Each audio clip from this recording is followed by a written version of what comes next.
Inilah Injil Yesus Kristus menurut Santo Markus. Dimuliakanlah Tuhan.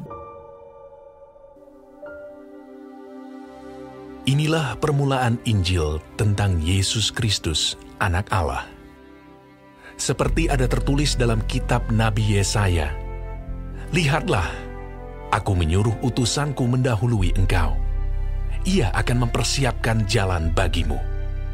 Ada suara orang yang berseru-seru di padang gurun, "Persiapkanlah jalan untuk Tuhan, luruskanlah jalan baginya." Demikianlah Yohanes Pembaptis tampil di padang gurun dan menyerukan, "Bertobatlah dan berilah dirimu dibaptis, dan Allah akan mengampuni dosamu." Lalu datanglah kepadanya orang-orang dari seluruh daerah Yudea dan semua penduduk Yerusalem. Dan sambil mengaku dosanya, mereka dibaptis di sungai Yordan. Yohanes memakai jubah bulu unta dan ikat pinggang kulit, dan makanannya belalang dan madu hutan.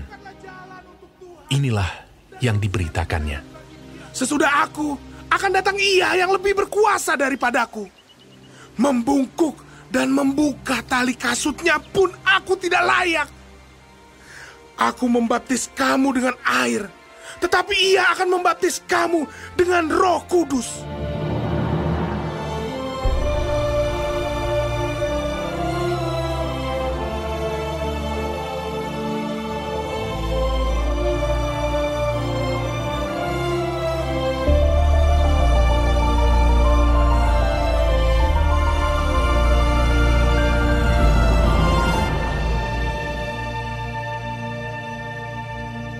Demikianlah Injil Tuhan.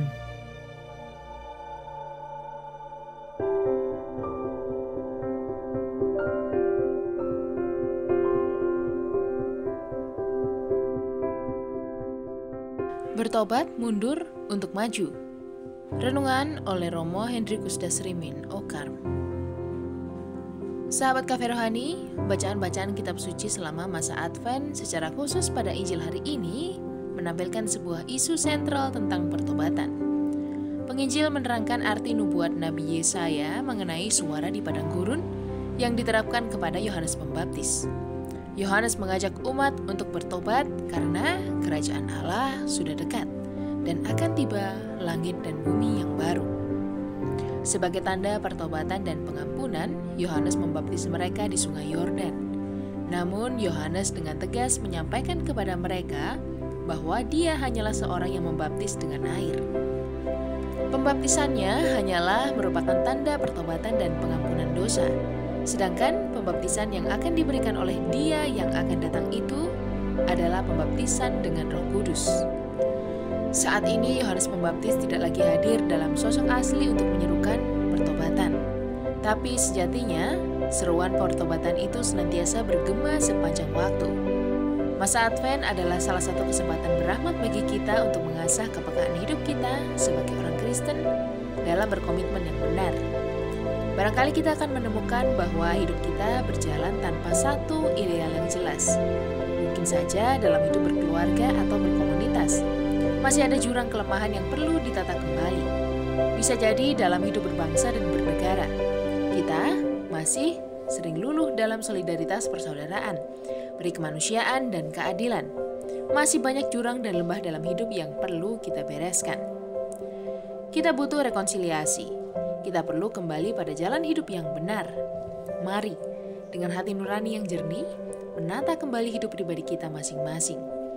Kita perlu mengundurkan diri dari segala perbuatan kita yang tidak berkenan di hadapan Tuhan dan sesama. Dalam iman dan harapan kita terus berani melangkah, karena hidup harus selalu mengarah ke masa depan yang lebih maju. Hanya dengan demikian, kita boleh menyongsong hari-hari hidup kita dengan hati yang penuh sukacita.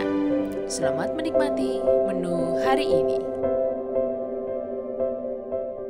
Renungan juga bisa Anda baca selengkapnya di Cafe Rohani edisi bulan ini. Dengarkan juga renungan ini di radio.karmelindomedia.com.